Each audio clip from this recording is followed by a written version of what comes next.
मेरे प्यारे भाइयों बहनों, मेरा नमस्कार। एक्चुअली विगत कुछ दिनों से मैं जो भी वीडियो मल्टीमीडिया में दे रहा हूँ, एक्चुअली ये जो विचार है, इसके जो तथ्य है, ये सारी चीज़ जगत गुरु श्री श्री आनंद मूर्ति जी आनंद मार्ग के प्रवक्ता का है, जिन्होंने आनंद मार्ग बनाया, हम सबको बनाए। उन्हीं के विचारों को हम अपने भाषा में, अपने शब्दों में कहने का कोशिश करते हैं। इसमें अगर कुछ भूल चूक हो जाती है, वो मेरा डिस्क्रेडिट है, और इसमें जो भी अच्छाई इसके माध्यम से लोगों को मिलता है, वो गुरु कृपा और गुरु चरणों में समर्पित है। लोगों के मन में कुछ प्रश्न है, कुछ कन्फ्यूज़न है, समाज में बहुत ही व्याप्त कन्फ्यूज़न है ईश्वर तत्व को लेकर, कि ईश्वर है कि नहीं, अगर है तो किस रूप में है।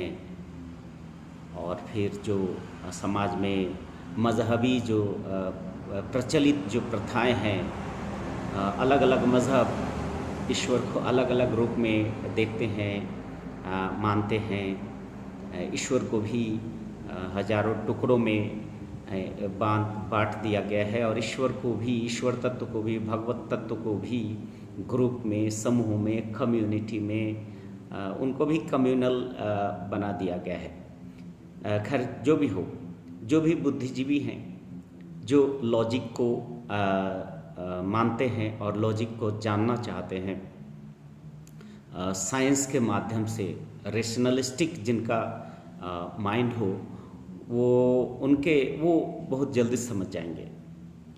लेकिन रूढ़िवादी मानसिकता के लोग, और जो मन में पूर्व धारणा बना के रखते हों, वो साइंस को न समझ पाएंगे, न समझने का वो कोशिश करेंगे। खैर, जो भी हो, जो प्रगतिशील मानसिकता के लोग हैं, उनको इस तत्व पे विचार करना चाहिए। एक बात तो सही है कि इस दुनिया में कोई भी चीज़ अकारण नहीं होता है। Nothing is causeless. प्रत्येक कर्म के पीछे, प्रत्येक घटना, दुर्घटना, जो भी बोलते हैं, सबके पीछे एक वजह होता है, एक कारण होता है, कि अकारण, बिना कारण कुछ भी नहीं होता है। इसी को कहते हैं कॉज एंड इफ़ेक्ट। अर्थात अगर हम देखते हैं इफ़ेक्ट को, इसका मतलब है उसके पीछे कोई ना कोई कॉज है। Behind every action there is a cause, behind every happening, behind every expression there is a cause, and that very cause is accepted by all spiritual philosophies as a supreme power, supernatural power, or you can say the controlling point of this universe and nucleus of this universe, इसको कहा जाता है। ऐसे ईश्वर शब्द जो है, संस्कृत में संस्कृत शब्द है। ईश्वर का अर्थ है ईशति ज स ईश्वरः। ईशति का मतलब होता है नियंत्रण करना। जिस तरह से हम एक आणविक संरचना को देखते हैं, एटॉमिक स्ट्रक्चर को देखते हैं, कि उसके बीच में न्यूक्लियस है, एटॉमिक स्ट्रक्चर को न्यूक्लियस कंट्रोल कर रहा है। उसी तरह से देखा जाता है कि इस दुनिया में जो कुछ है, सबके एक न्यूक्लियस है, उसका केंद्र है। जिस तरह से पृथ्वी है, पृथ्वी एक ग्रह है, जो कि सूर्य नाम के जो ग्रह है, उसके चारों तरफ घूमते रहता है, सूर्य को अपना न्यूक्लियस मानता है। ऐसे ही माना जा रहा है कि ये जो सोलर सिस्टम, इस तरह से अजस्र, असंख्य सोलर सिस्टम इस सृष्टि जगत में, इस यूनिवर्स में है, कॉस्मोलॉजी में है। तो देखा जा रहा है कि इस दुनिया में जो कुछ हो रहा है, जो कुछ घटित हो रहा है और जो कुछ भी हम देख रहे हैं, जो कुछ अनुभव करते हैं, सबका एक कंट्रोलिंग पॉइंट है। And that very controlling point, supreme controlling point को ही हम ईश्वर कहते हैं। इसलिए ईश्वर को कहते हैं ईशति जह स ईश्वरः, अर्थात ईश्वर वही है जो सबके नियंता है। तो इंग्लिश में इस शब्द को इसका तो प्रतिशब्द नहीं है, लेकिन फिर भी कहते हैं गॉड। गॉड का मतलब जनरेटर, ऑपरेटर एंड डिस्ट्रॉयर, अर्थात जहाँ से सृष्टि होती है वहीं पलते हैं, फूलते हैं, बड़े होते हैं, फिर उसी में फिर विलीन हो जाते हैं। यही है जनरेटर, ऑपरेटर एंड डिस्ट्रॉयर। सृष्टि, पालन और संहार जिनके द्वारा होता है वही है ईश्वर तत्व। ईश्वर को इंग्लिश में 3 शब्दों के द्वारा डिफाइन किया गया है। वो है, ईश्वर क्या है? ओमनी प्रेजेंट है, ओमनी पोटेंट है एंड ओमनी साइंट है। ओमनी पोटेंट का मतलब होता है सर्वशक्तिमान, ओमनी साइंट का मतलब होता है सर्वज्ञ, ओमनी प्रेजेंट का मतलब होता है वो सर्वत्र विद्यमान है। सर्वत्र का मतलब अणु परमाणु से लेकर लता गुल, पशु पक्षी, चर अचर, सर्वत्र वो विराजमान है। इसीलिए बोलते हैं ओमनी प्रेजेंट।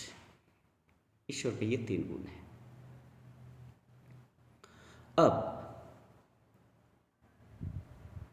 मेरे ख्याल से अगर ध्यान से सुनेंगे, इसी में आपको बहुत सारे प्रश्नों का उत्तर मिल गया होगा कि ईश्वर रहते कहाँ हैं। तो ईश्वर सर्वत्र रहते हैं। ईश्वर क्या है? वो तो सर्वशक्तिमान है। ईश्वर क्या है? तो वो सर्वज्ञ हैं, वो सब कुछ जानते हैं। He knows everything of this universe, every happening, whatever happens, because whatever is happening, it is within his domain, in the domain of his mind. उनके मन के अंदर में ही सब कुछ है। We all are the thought projection of that supreme. इस संपूर्ण जगत उस विश्व पिता के मानस सृष्ट है, मन से सृष्ट हुआ है। अब आइए, कहते हैं कि लोग, ईश्वर जब है, वो जो विश्व पिता हैं, तो वो यहाँ पर इतने कष्ट क्यों झेलते हैं, इतना दुखमय जिंदगी क्यों है? तो इसके उत्तर में मैं कहूँगा कि प्रकृति का एक विधान है, एक लॉ है। वो क्या है? प्रत्येक के क्रिया होती है, उस क्रिया के विपरीत की प्रतिक्रिया भी होती है, और प्रतिक्रियाएं कभी समान भी होती है, कभी कम भी होती है, कभी ज़्यादा भी हो सकती है। अर्थात प्रतिक्रिया होना श्योर है, अवश्यंभावी है, वो होना ही है। एक्शन हो गया तो वो उसका रिजल्टेंट मिलना ही है। अब एक्शन कई तरह के होते हैं, जैसे फिजिकल एक्शन, और एक होता है मेंटल एक्शन, एक होता है स्पिरिचुअल एक्शन। फिजिकल एक्शन क्या है? जो एक्शन शरीर से सिर्फ करते हैं, एब्रप्टली कर बैठते हैं।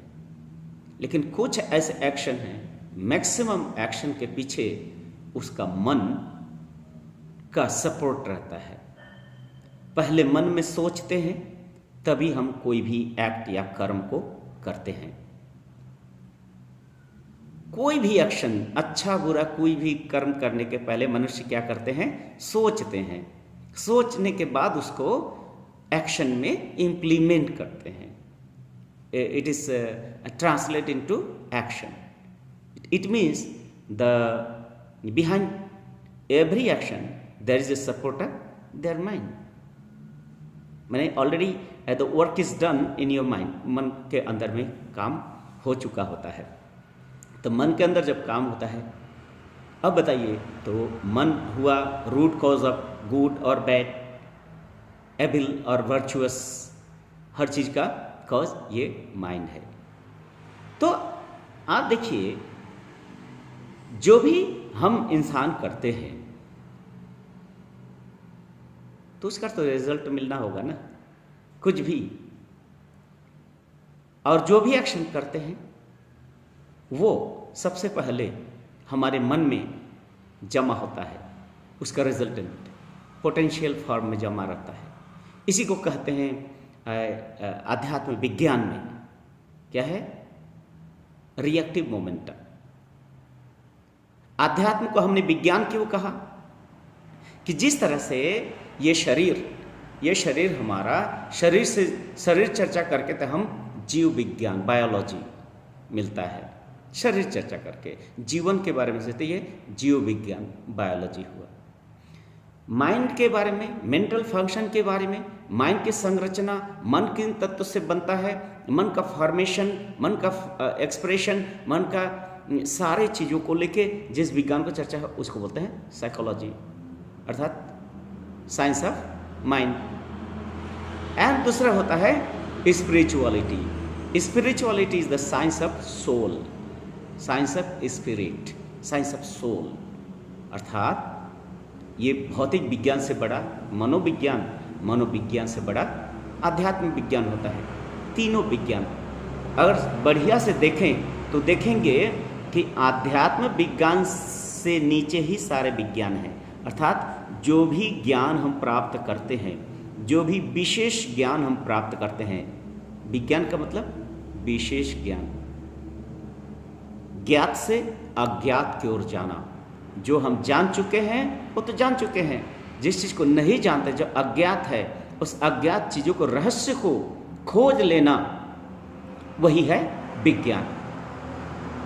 इसलिए ये विज्ञान का सीमा नहीं है, भौतिक विज्ञान, मनोविज्ञान, आध्यात्म विज्ञान। तो आखिर में देखा जाएगा सभी ज्ञान और विज्ञान का जो कल्मिनेटिंग पॉइंट है वो है आध्यात्म विज्ञान। आध्यात्म विज्ञान सभी प्रश्नों का उत्तर है। आध्यात्म विज्ञान सभी परम प्रश्न का परम उत्तर आध्यात्म विज्ञान ही देता है। इसीलिए बहुत लोग गलती से कह बैठते हैं, अरे भाई अब इसका कोई वैज्ञानिक प्रमाण है क्या? ये जो कह रहे हैं इसको लैब में प्रमाणित है क्या? देखिए, ये दो चीज़ होता है, एक होता है परसेप्शन, दूसरा है कंसेप्शन। परसेप्शन वो होता है जिसको हम अपने इंद्रियों के द्वारा समझते हैं, अपने लैब के द्वारा, अपने चक्षु इंद्रियों के द्वारा समझते हैं।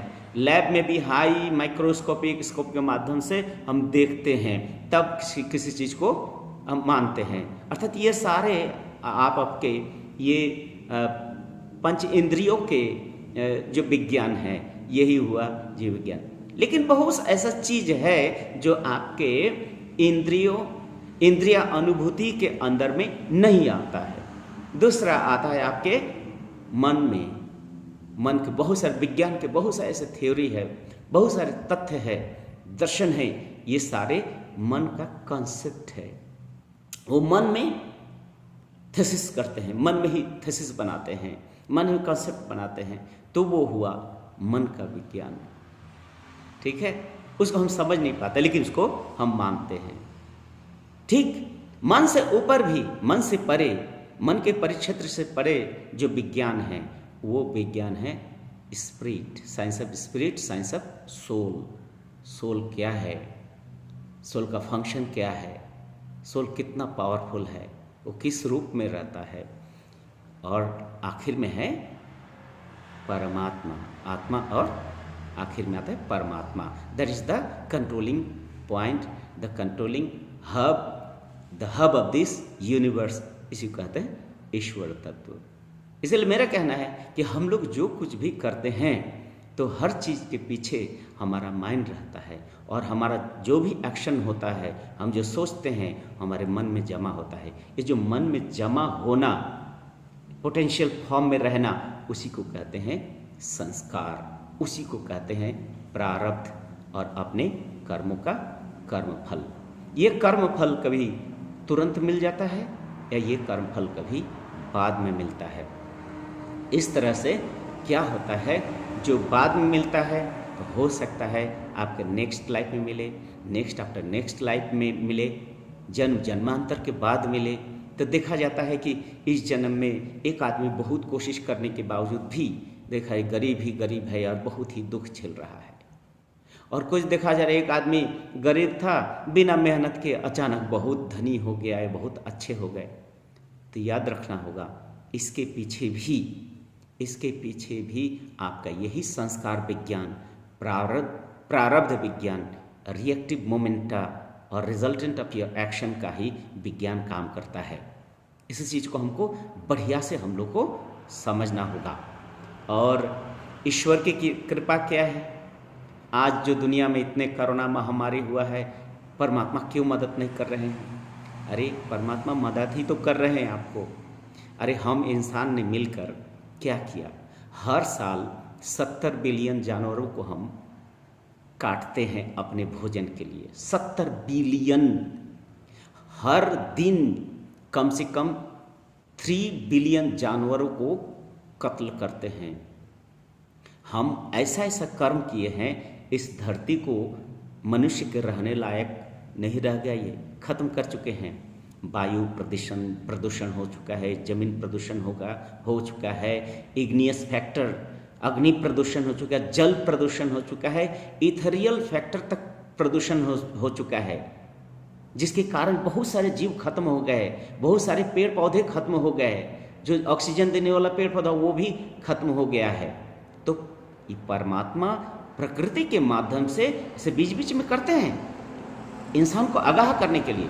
इसीलिए देखिए, सबको घर में घुसेड़ दिया, सबको घर में करके अपना प्रकृति अपने संतुलन को बना रही है, वायु को विशुद्ध कर रही है, जमीन को ठीक कर रही है, ध्वनि को शुद्ध कर रही है, सब चीज़ को ठीक कर रहा है। और इंसान जो गलत काम किया है उसको घर में घुसेड़ दिया कि तुम अंदर रहो और आत्मसमीक्षा करो और अपने आप को सुधारो, नहीं तो ये धरती तुम्हारे योग्य नहीं रहेगा। ये परमात्मा का विशेष कृपा है। आज चोरी डकैती कहाँ गई, सब बंद हो गया। इसलिए ये बहुत ईश्वर का ही कृपा है, ये प्रकृति का विशेष इंसान पर कृपा है कि इस धरती को ठीक करने के लिए कोरोना नाम का वायरस इसे भेजा है। और इस तरह के कोरोना वायरस तो भेजेंगे ही। और जो भी हो, आज महामारी है, लोग बहुत कष्ट में हैं, बहुत लोग भाई बहनों को भोजन नहीं मिल रहा है इस अचानक लॉकडाउन के कारण। तो मेरा एक गुजारिश होगा, ये मेरा एपिसोड आगे बढ़ते रहेगा, गुजारिश ये है कि जो भी सामर्थ्यवान हैं, जिनके पास भी पैसे हैं, जिनके पास धन है, वो अपने धन को इसी काम में, अच्छे काम में लगाए, गरीबों को, दरिद्रों को, दुखी, पशु पक्षी मनुष्य सबका सेवा करे। इसी दिन के लिए तो ईश्वर आपको पैसे देते हैं। आपका धन जमा करने के लिए क्या फ़ायदा, जमा धन कभी यूज़ नहीं होता। इसलिए उपयोग कीजिए, जितना उपयोग कीजिएगा उतना ही इसका मूल्य बढ़ेगा, आपका मन पवित्र होगा, परमात्मा कृपा बरसेगा, ये धरती स्वर्ग बनेगी। बहुत सारे इस एपिसोड से जुड़ा हुआ सवालों का आंसर मैं अगले एपिसोड में दूंगा। और मेरा वीडियो अगर आप लोगों को अच्छा लगता हो तो प्लीज़ इसको लाइक भी कीजिए, इसमें कमेंट भी कीजिए, सजेशन भी दीजिए और सब्सक्राइब कीजिए, जिससे ज़्यादा से ज़्यादा लोगों तक ये वीडियो पहुँचे और आध्यात्म प्रवण जो भी व्यक्ति हैं, जिज्ञासु व्यक्ति हैं, सबके प्रश्नों का उत्तर मिले। इससे हमारी जो ये प्रयास है वो सफल हो सके। धन्यवाद। नमस्कार, आप सबको नमस्कार।